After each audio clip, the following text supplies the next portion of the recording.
Lucifer savait que s'il devait jamais partager le pouvoir et le statut de Dieu, il aurait besoin d'appui. Donc il est allé travailler.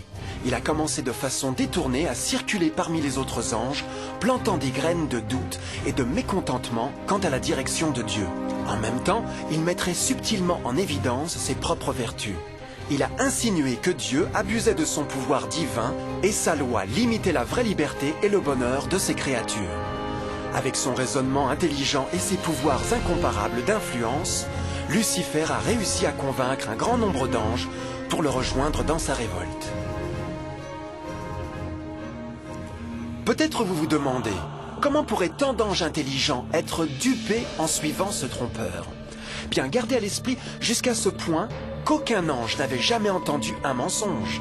Et à ce stade précoce de la rébellion, les anges n'ont pas réalisé à quel point Lucifer serait obsédé à acquérir la position de Dieu. Ils n'ont pas su qu'il daignerait par la suite à torturer et assassiner le propre Fils de Dieu sur la croix, dans une tentative pour s'emparer de son trône.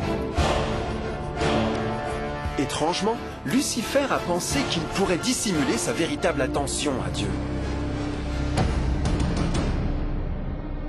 Malheur à ceux qui cachent leurs desseins pour les dérober à l'Éternel, qui font leurs œuvres dans les ténèbres et qui disent « Qui nous voit et qui nous connaît ?» Ne pensez pas pour un instant que la rébellion de Lucifer eût surpris Dieu ou l'eût frappé d'ignorance. Le Seigneur connaît toutes choses, y compris les pensées de ses créatures. Il a compris exactement ce qui se passait dans l'esprit de Lucifer. Et dans l'amour de la miséricorde, Dieu a mis en garde l'ange entêté de son danger. Mais enfin, la fierté et l'amour-propre ne permettaient pas à Lucifer de se repentir.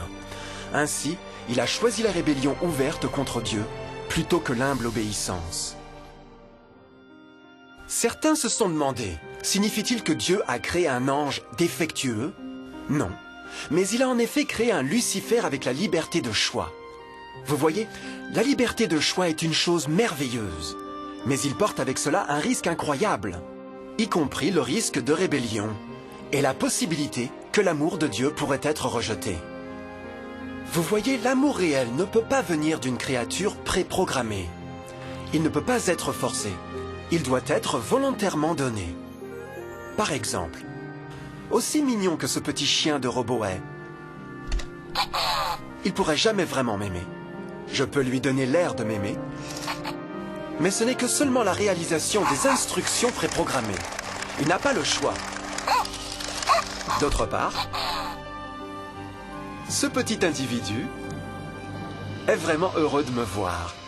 Il a choisi de me donner son affection, et compte tenu du temps, notre relation grandirait et se renforcerait. Comme je l'ai aimé, me suis soucié de lui.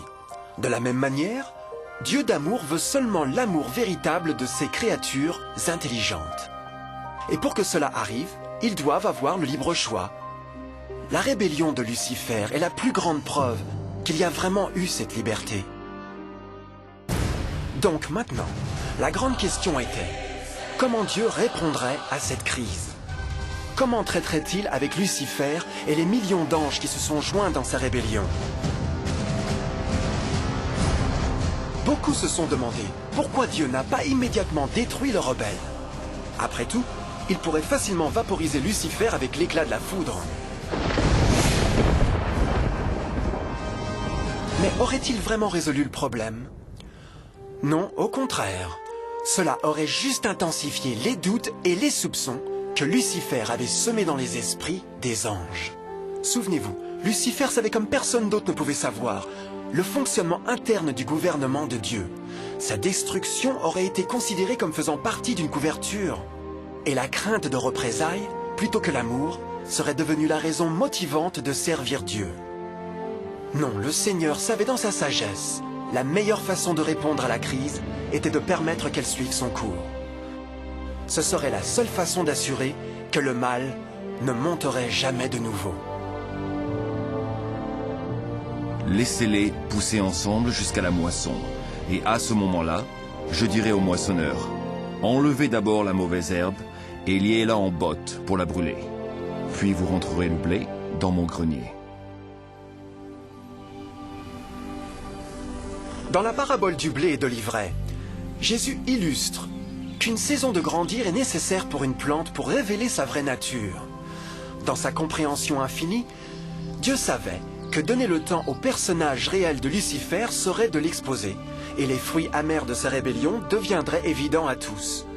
Jusqu'à présent, les citoyens de l'univers étaient peu familiers avec le péché, et où il pouvait mener, mais cela changerait quand ils sont venus pour voir par eux-mêmes son épouvantable nature autodestructive. À la fin, la sagesse et l'amour du gouvernement de Dieu seraient maintenus pour toujours, et l'univers serait en sûreté. Comme Lucifer et ses partisans ont apporté leur rébellion au premier rang, le Seigneur savait qu'il n'y aurait pas de paix si l'on permettait de rester dans le ciel. Une ligne doit être tracée, mesures prises et les rebelles expulsés. Mais Lucifer et ses partisans ne partiraient jamais volontairement ou paisiblement. L'étape suivante était la guerre. Alors une bataille s'engagea dans le ciel. Michel et ses anges combattirent le dragon, et celui-ci se battit contre eux avec ses anges. Mais le dragon fut vaincu, et ses anges et lui n'eurent plus la possibilité de rester dans le ciel. L'énorme dragon fut jeté dehors. C'est lui le serpent ancien appelé le diable ou Satan, qui trompe le monde entier. Il fut jeté sur la terre, et ses anges furent jetés avec lui. La Bible ne révèle pas exactement quelles armes ont été utilisées, ou combien de temps ce conflit cosmique a duré. Mais c'était une guerre comme aucun œil mortel n'a jamais vu. L'Apocalypse 12:4 nous dit qu'en fin de compte, Lucifer et un tiers des anges de Dieu ont été physiquement expulsés du ciel.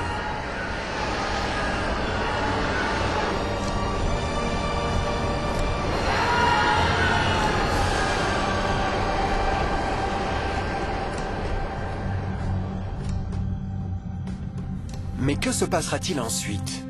Lucifer avait maintenant des milliers d'anges de son côté, mais il avait besoin d'une plateforme d'action pour continuer sa révolte. Bientôt, bien trop tôt, l'univers commencerait à comprendre comment pénibles et coûteux les salaires du péché pourraient être. Car la guerre n'était pas finie, elle venait de commencer. Lucifer, le porteur de lumière, était maintenant devenu Satan, l'adversaire.